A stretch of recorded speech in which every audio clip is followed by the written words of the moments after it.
Welcome to 69 TV. నా పేరు సుమాంజలి. ముందుగా బులెటిన్లోని హెడ్లైన్స్.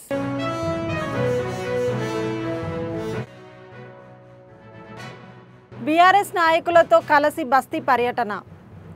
బండిమెట్ ప్రాంతంలో నేడు ఎమ్మెల్యే తలసాని శ్రీనివాస్ యాదవ్.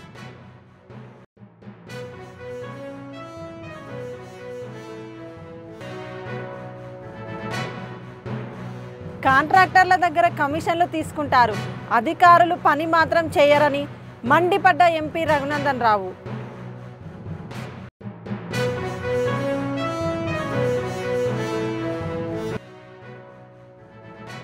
జెడ్బీహెచ్ఎస్ బాలికల పాఠశాలలో ఘోరం.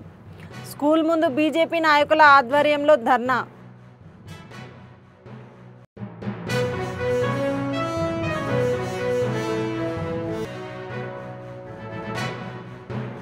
భవిష్యత్తులో మన సమాజాన్ని కాపాడడానికి సంకల్పం. హైదరాబాద్ జలవిహార్లో మంత్రి పొన్నం ప్రభాకర్.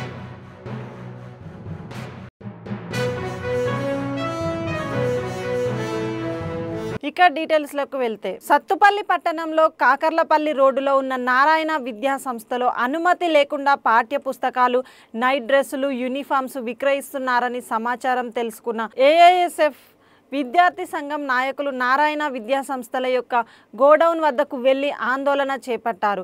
నారాయణ విద్యా సంస్థలపై విద్యార్థి సంఘం నాయకులు మండల విద్యాధికారికి ఫిర్యాదు చేయగా వెంటనే అక్కడికి చేరుకొని నారాయణ విద్యా సంస్థల గోడౌన్ పరిశీలించి సీజ్ చేసి ఉన్నత విద్యాశాఖ అధికారులకు ఫిర్యాదు చేశారు. ఈ సందర్భంగా కవరేజ్ కోసం వెళ్లిన మీడియా వాళ్ళని నారాయణ విద్యా సంస్థల ప్రిన్సిపల్ ఫోటోలు, వీడియోలు తీశారు. ఎందుకు తమను వీడియో తీస్తున్నారని అడగగా ఏమీ లేదని సమాధానం చెప్పి అక్కడ నుండి జారుకున్నాడు.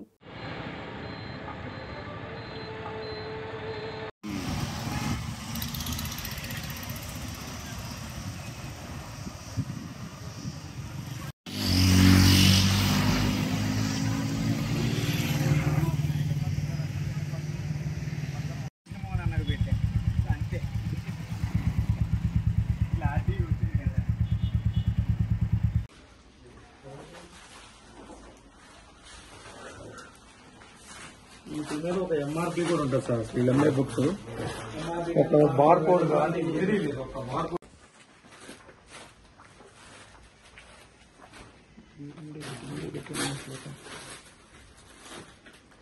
సీజ్ చేయాలి నారాయణ గూడాన్ని వెంటనే, సీజ్ చేయాలి నారాయణ గూడాన్ని వెంటనే.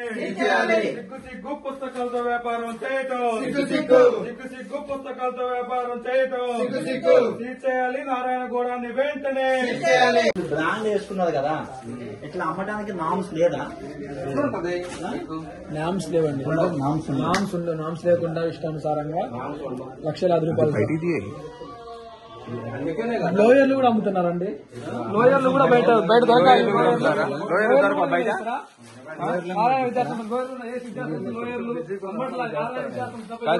లోయర్లు కూడా బట్టల షాప్, బట్టల వ్యాపారం చేస్తున్నారు. కాలేజ్ ప్రింట్, స్కూల్ ప్రింట్ బాగా ఇస్తుంది అని చెప్పి మామూలు చేసేసి బ్రాండ్ వేసుకున్నారు కదా, ఇట్లా అమ్మడానికి నామ్స్ లేదా? నామ్స్ లేవండి. నామ్స్ లేకుండా ఇష్టానుసారంగా లక్షలాది రూపాయలు. లోయర్లు కూడా అమ్ముతున్నారండి. లోయర్లు కూడా బయట దొరకాలి.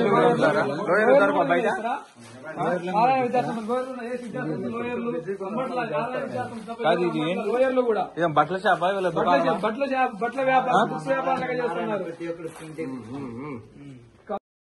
సనత్ నగర్ నియోజకవర్గం బండిమెట్ ప్రాంతంలో నేడు ఎమ్మెల్యే తలసాని శ్రీనివాస్ యాదవ్ అధికారులు, బీఆర్ఎస్ నాయకులతో కలిసి బస్తీ పర్యటన చేశారు.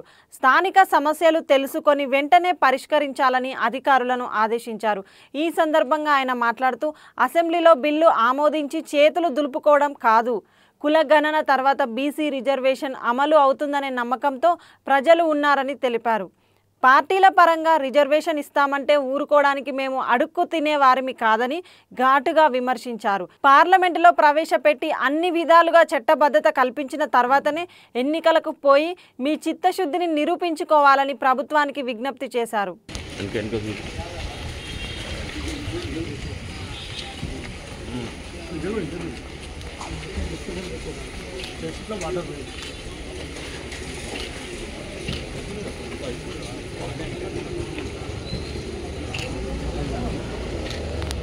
కొంచెం ఎక్కువ పెద్ద మంచి కొంచెం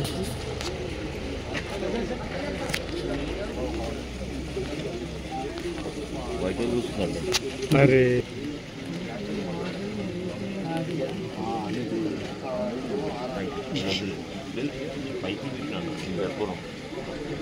ఫోటో కావాలి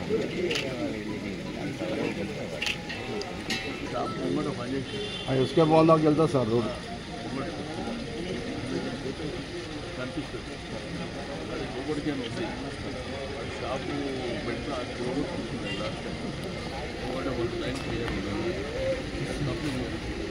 మళ్ళీ దీనికి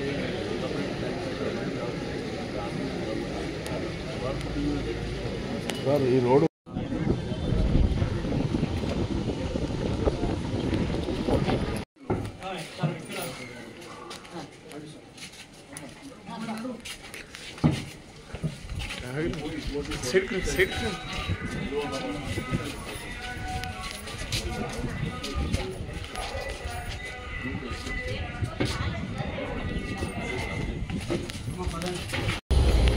అదేవిధంగా మన క్యాబినెట్లో కూడా ఏదో సూచాయంగా మాట్లాడింది.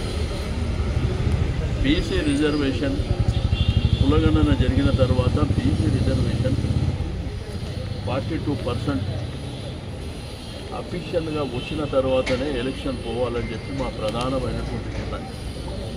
పార్టీల పరంగా మేము 42% ఇస్తామంటే కుదరదు. ఎందుకంటే ఈ రాష్ట్రంలో బీసీ సమాజం ఎప్పటి నుంచో దీర్ఘకాలికంగా ఉన్నటువంటి ఆ ఇష్యూ ఇప్పుడు సాల్వ్ అవుతుంది అనేటువంటి ఒక నమ్మకంతో ఉన్నది. ఏదో అసెంబ్లీలో కూడా నేను చెప్పిన తూతూ మాత్రంగా తీర్మానం చేసి ఢిల్లీకి పంపించి మా చేతులు దొరుకుతుంటే కుదరదు అని చెప్పి నేను ఆ రోజు చెప్పిన సేమ్ అదే జరుగుతుంది. మొన్న సీఎం గారు తీర్మానం చేసి పంపించిన దానికంటే ముందు కేసీఆర్ గారు కూడా తీర్మానం చేసి పంపించారు. అట్లా కాదు, మీరు లోకల్ బాడీ ఎలక్షన్ ఆపేసి ఇది అఫీషియల్గా రిజర్వేషన్ అయిన తర్వాతనే మేమేమో అడకెత్తునేటోళ్ళం కాదు. అంతేగాని పార్టీల పరంగా ఇస్తాం దాంట్లో ఇస్తాం అట్లా కుదరదు.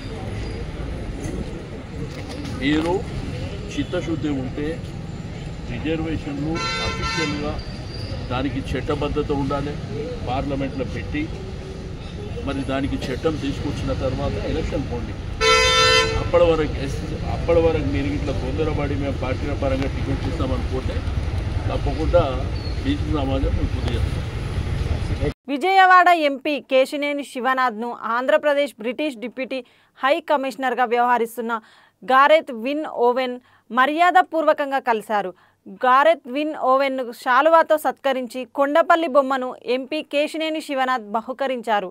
Science and technology, health insurance, urban development, education వంటి అంశాలు, సైన్స్ అండ్ టెక్నాలజీ రంగంలో పెట్టుబడుల అంశంపై కూడా చర్చించుకున్నారు.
ఎంపీ రఘునందన్ రావు మాట్లాడుతూ ఇరిగేషన్ అధికారులు వందల కోట్లతో దొరుకుతారు, కానీ రైతులకు పని చేయరు. కాంట్రాక్టర్ల దగ్గర కమిషన్లు తీసుకుంటారు, అధికారులు పని మాత్రం చేయరని మండిపడ్డారు. ఇర్కోడ్ లిఫ్ట్ ఇరిగేషన్ పనులు 2022లో శంకుస్థాపన చేసి నేటి వరకు ఎందుకు సాగునీరు ఇవ్వలేదు? ప్రభుత్వం మరి 18 నెలలు గడిచిన ఎందుకు ఇరిగేషన్ పనులపై సమీక్ష జరపడం లేదు? అధికారుల తీరు దున్నపోతుపై వర్షం పడ్డట్టు ఉందని అన్నారు. రేపటి నుంచి కార్యాలయాల్లో కూర్చుండడం కాదు, 12 గ్రామాల్లో ఫీల్డ్పై ఉండాలి. ఈ సమీక్ష తర్వాత మార్పు జరగకుంటే వదిలేది లేదు. పని పూర్తి చేయకుంటే మాటలు ఉండవు అంటే చేతలు ఉంటాయని హెచ్చరించారు.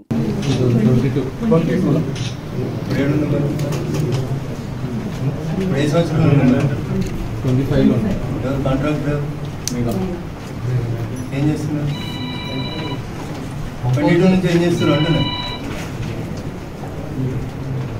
ఎన్నడు దీనికి పునాది వేసింది ఎప్పుడు? ఎన్నడు పునాది వేసిరు? ఏడేసిరు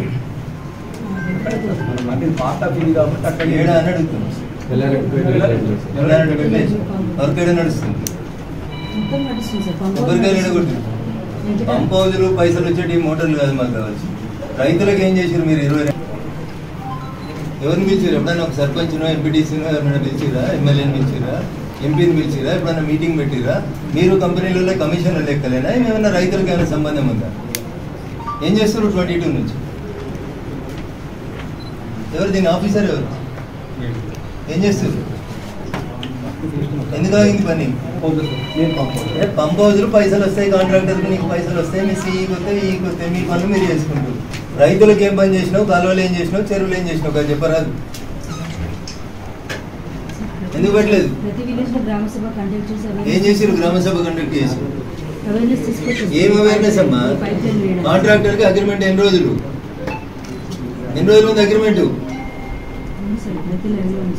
ఎన్ని రోజులు ఉందమ్మా అని అడుగుతున్నా. మీ కాంట్రాక్ట్ అగ్రిమెంట్ ఎన్ని చెప్పండి, మొహమాటం ఎందుకు? ఎన్ని రోజులు కాంట్రాక్ట్? ఎన్ని రోజులు లేని అడుగు. ఇంకా 1 year దాకా చేయరా?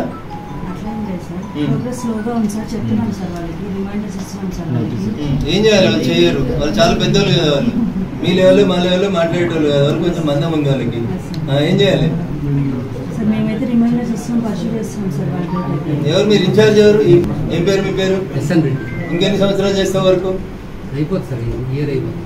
ఇయర్ అంటే 25, 26, 29? ఇప్పుడు రైతులకి ఇప్పుడు నీళ్లు కావాలి. ఏం చేయాలి? అక్కడ చూస్తే మంచి ఏం చేయాలి? మీకు మంచి బంగ్లాలు ఉంటాయి, వాళ్ళకు మంచి బంగ్లాలు ఉంటాయి. ఇక్కడ ఈఎన్సీ ఆఫీసులు మంచిగా ఉంటాయి. మా సీఈల మీద రైడ్ చేస్తే 100 కోట్లు దొరుకుతుంటాయి. జనానికి మాత్రం 5 ఎకరాల వారేందుకు నీళ్లు ఉన్నాయి. కొబ్బరికాయలు ఇరుకోళ్ళ కొడతారు. పథకం ఏమో దుబ్బాకది. నష్టపోయేది, భూములు కోల్పోయేది మేము, నీళ్లు రావాల్సింది మాకు. పేరేమో ఇరుకోడు లిఫ్ట్ ఇరిగేషన్ పథకం. శ్రీనివాసరావు, నేను రఘునందన్ రావు, ఎంపీ మెదక్ మాట్లాడుతున్నాను. నేను ఇక్కడ ఈ మల్లన్న సాగర్ ప్యాకేజ్ 12కి సంబంధించి సిద్దిపేటలో ఎస్సీ గారి ఆఫీస్లో మీటింగ్లో ఉన్నాను.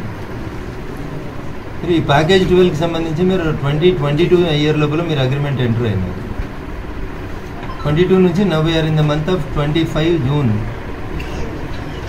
ఇంకా ఇప్పటికీ మా సిఈ గారు కానీ, మా ఎస్సీ గారు కానీ, ఈ కానీ ఫోన్ చేస్తే మీ ఆఫీస్ నుంచి ఇంకా డ్రాయింగ్స్ అప్రూవల్ కాలేదనడము, ఫోన్లు ఎత్తకపోవడము, ఎవరు రెస్పాండ్ కాకపోవడం, 3 సంవత్సరాల తర్వాత కూడా ఇంకా పంప్ హౌస్ పని నడుస్తూనే ఉంటే ఇట్లా ఇంత అన్యాయంగా ఉంటుందా సార్? ఆఫీసర్స్ పిలిచినప్పుడు ఈ గారు పిలిచినా, ఏఈ గారు పిలిచినా ఈజ్ ఏ డిజిగ్నేటెడ్ ఆఫీసర్ కదా సార్. డ్రాయింగ్స్ అప్రూవల్ కూడా మీరు రివ్యూకి పిలిస్తే రాకపోతే ఎట్లా సార్? వికారాబాద్ జిల్లా యాలాల మండలం కేంద్రం జెడ్పీహెచ్ఎస్ బాలికల పాఠశాలలో ఘోరం జరిగింది. 10th క్లాస్ తరగతి గదిలో ఆవు మెదడును విద్యార్థులకు సైన్స్ టీచర్ ప్రత్యక్షంగా చూపించడం వివాదమైంది. తల్లిదండ్రులు, హిందూవాదులు సైన్స్ టీచర్ వ్యవహారంపై మండిపడ్డారు. సైన్స్ టీచర్ని సస్పెండ్ చేయాలని స్కూల్ ముందు బీజేపీ నాయకుల ఆధ్వర్యంలో ధర్నా, ఆందోళన నిర్వహించారు. పోలీసులు సంఘటన స్థలానికి చేరుకున్న పరిస్థితిని సరిదిద్దారు.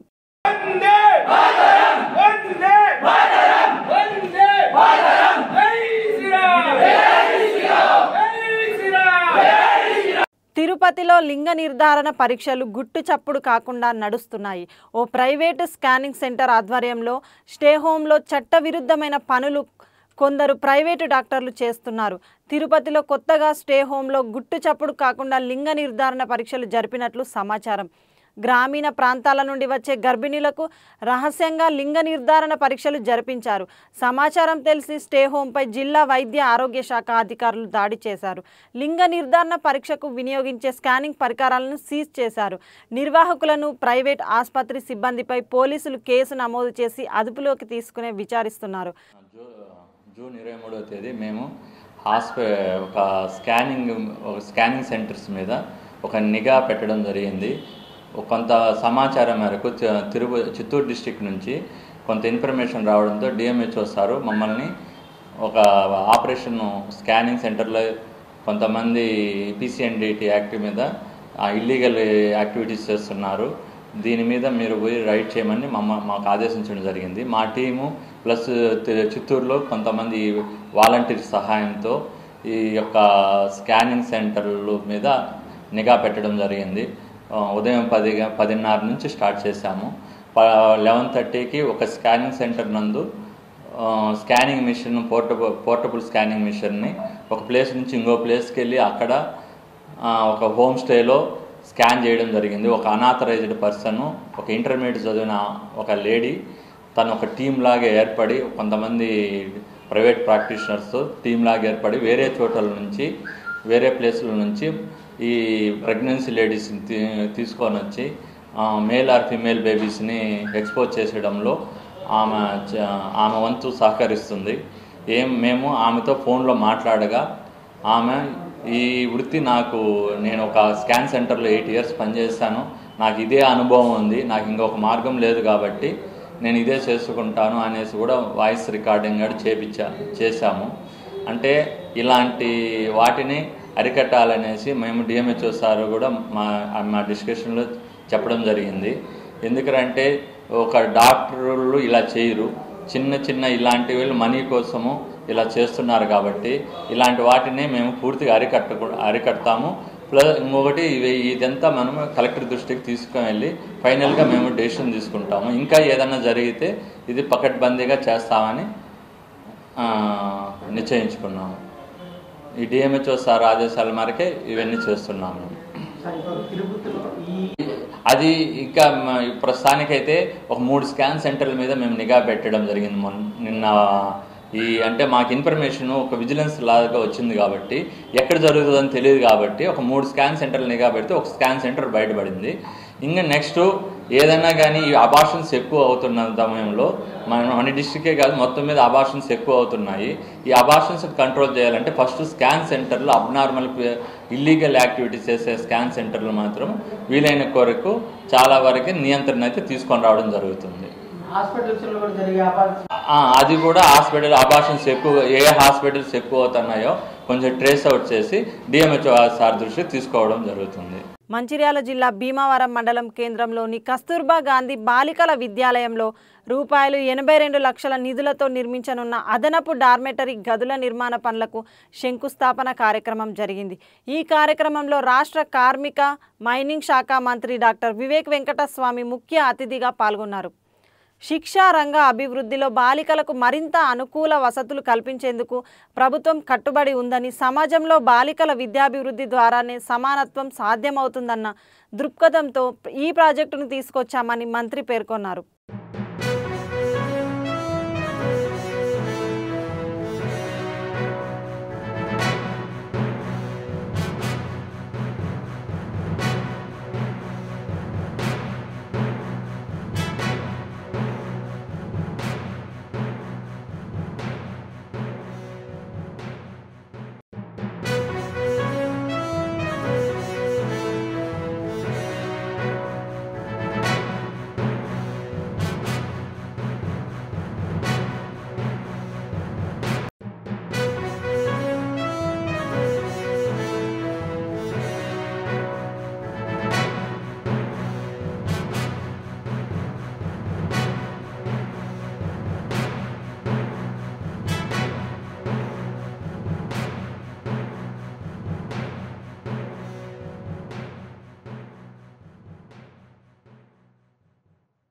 హైదరాబాద్ జల విహార్లో మాదక ద్రవ్య దుర్వినియోగం అక్రమ రవాణాకు వ్యతిరేక అంతర్జాతీయ దినోత్సవం సందర్భంగా ప్రత్యేక కార్యక్రమం నిర్వహించారు.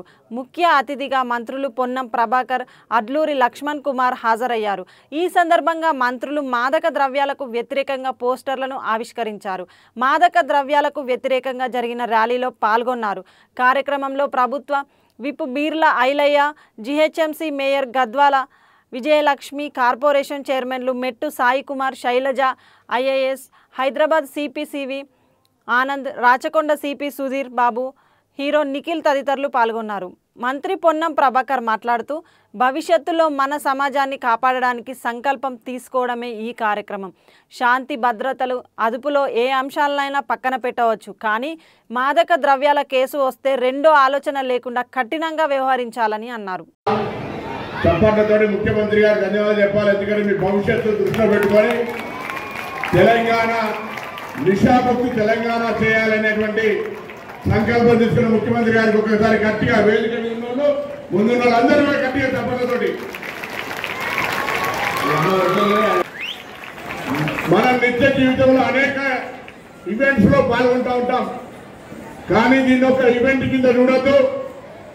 భవిష్యత్తులో మన సమాజాన్ని కాపాడడానికి మనం ఈరోజు ఒక సంకల్పం తీసుకుంటున్నాం అనేటువంటి మాటతోటి మనం ముందుకు పోవాల్సిన అవసరం ఉంది.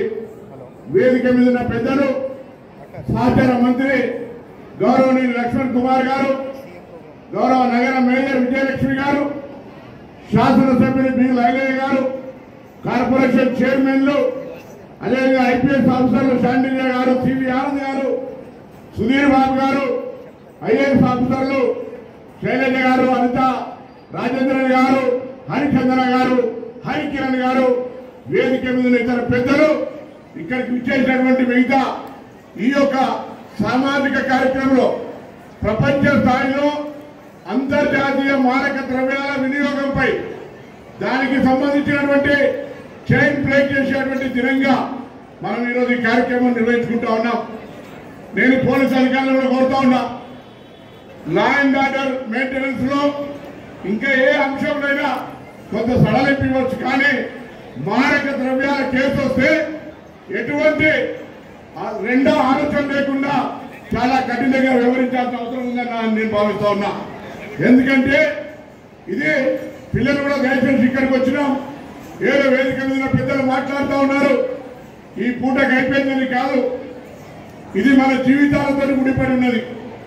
మన జీవితాలతో పాటుగా మనకు జన్మనిచ్చి మనం పెద్ద ఆశ పెట్టుకున్నటువంటి తల్లిదండ్రుల యొక్క ఆలోచన విధానం మీద ఆధారపడింది. ఈరోజు తల్లిదండ్రులు తమ వృత్తిపరంగా చాలా బిజీగా ఉన్న కారణంగా పిల్లలను దగ్గరగా పరిశీలించకపోతా ఉన్నారు. భారత ఈ యొక్క ప్రపంచంలో ఇంత పెద్ద వ్యవస్థ మారిన తర్వాత ఒక గ్రామమే ప్రపంచంగా మారిపోయినటువంటి పరిస్థితులలో ఈ పోటీ ప్రపంచంలో బతకడానికి ఉరుకుతూ ఉంటుంటే క్షేత్ర స్థాయిలో చెడుకు తొందరగా అట్రాక్ట్ అవుతూ ఉన్నారు. చెడు అబద్ధం ఊరంతా తిరిగేటప్పటికీ నిజం బయటికి రాదట. అదేవిధంగా తప్పుడు అనే మాట ఎంత తొందరగా అట్రాక్ట్ అవుతుందో మంచి 50 సార్లు ఇటువంటి మీటింగ్ పెట్టినా అర్థం చేసుకునేటువంటి పరిస్థితి ఉండదు. కాబట్టి ఒకటే మాట దయచేసి అందరికీ కోరుతా ఉన్నాం, ఈరోజు ఒక ప్రతిజ్ఞ తీసుకొని మేము మారక ద్రవ్యాలకు తీసుకోం, ఎవరు తీసుకున్నా ప్రభుత్వంలో ఉన్న పెద్దల దృష్టికి తీసుకొచ్చి దాన్ని నివారించే ప్రయత్నం చేస్తామనేటువంటి ప్రతిజ్ఞ చేయాల్సిన అవసరం ఉన్నది. ఇప్పటికే గౌరవ ముఖ్యమంత్రి గారు ప్రభుత్వం ఏర్పడగానే ఒక ప్రత్యేకమైనటువంటి నార్కటిక్ డ్రగ్స్ విభాగాన్ని ఏర్పాటు చేసి దానికి ఒక అధికారులను నియమించి ఈరోజు బులెటిన్ ముగించే ముందు హెడ్లైన్స్ మరోసారి.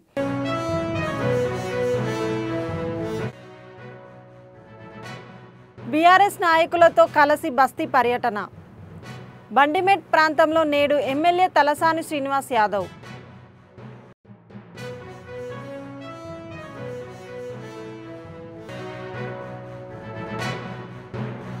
కాంట్రాక్టర్ల దగ్గర కమిషన్లు తీసుకుంటారు, అధికారులు పని మాత్రం చేయరని మండిపడ్డ ఎంపీ రఘునందన్ రావు.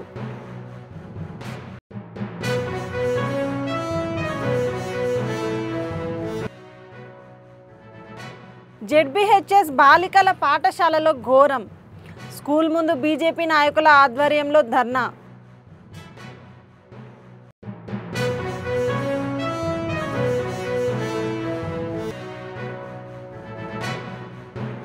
భవిష్యత్తులో మన సమాజాన్ని కాపాడడానికి సంకల్పం. హైదరాబాద్ జలవిహార్లో మంత్రి పొన్నం ప్రభాకర్.